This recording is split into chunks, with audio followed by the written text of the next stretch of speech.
हरियाणा में अभी सर्दियों की विदाई का इंतजार करना जल्दबाजी होगी। अगले कुछ दिनों में ठंडी हवाओं और गिरते तापमान के साथ सर्दी का प्रभाव एक बार फिर महसूस होगा। पिछले कुछ दिनों से दिल्ली, एनसीआर और हरियाणा के लोग दिन के समय गर्म धूप का आनंद ले रहे हैं, लेकिन भारतीय मौसम विभाग के अनुसार ये गर्माहट ज्यादा दिन तक टिकने वाली नहीं है। 28 जनवरी तक मौसम में बड़ा बदलाव देखने को मिलेगा, जिससे एक बार फिर से कड़ाके की सर्दी का सामना करना पड़ सकता है। वहीं आज की बात करें तो राष्ट्रीय राजधानी दिल्ली में सुबह कोहरा छाया रहा। दिल्ली में ठंड से बचने के लिए बेघर लोग रैन बसेरे का सहारा ले रहे हैं।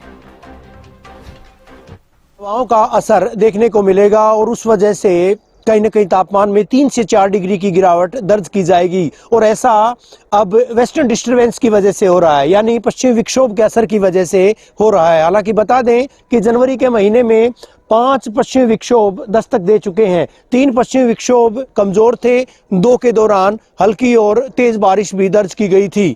भिवानी के तापमान की अगर मैं बात करूं, कल का अधिकतम तापमान, क्योंकि 3 दिन तक लगातार जिस तरह से गर्माहट रही थी, 3 दिन तक सूर्यदेव के दर्शन हुए थे। आज भी सूर्यदेव के दर्शन जरूर हुए हैं, लेकिन शीत हवाओं ने पूरे मौसम का गणित बिगाड़ दिया है। कल तापमान 22.7 डिग्री यानी अधिकतम तापमान की बात की जाए तो दर्ज किया गया था।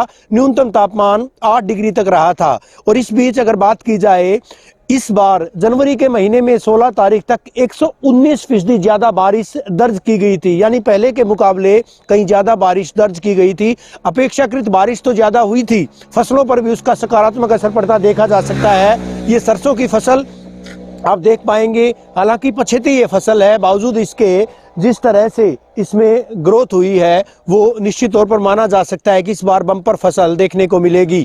अब जिस तरह का आज से अगर बात की जाए, हालांकि ये कयास लगाए गए थे कि 23 तारीख से मौसम में बदलाव होगा, लेकिन कल भी इसी तरह से धूप खिली हुई थी।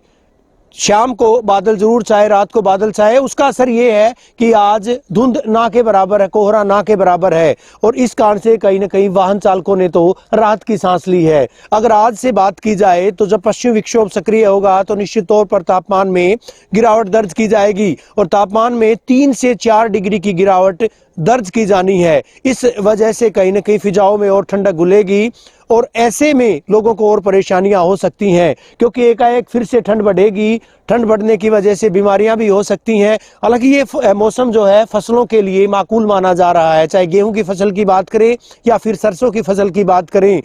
रिकॉर्ड तोड़ इस बार बारिश भी हुई है, इलाके में रिकॉर्ड तोड़ ठंड भी पड़ी थी। और एक बार फिर से 3-4 दिन के अवसान के बाद, 3-4 दिन के विराम के बाद एक बार फिर से आज ठंड दस्तक देगी, जो कि इस महीने तो इसी तरह से बरकरार रहेगी, इस तरह की संभावनाएं हैं। तो ऐसे में एक बार फिर से सावधान हो जाइए, क्योंकि बर्फीली हवाएं पहाड़ों से आ रही हैं।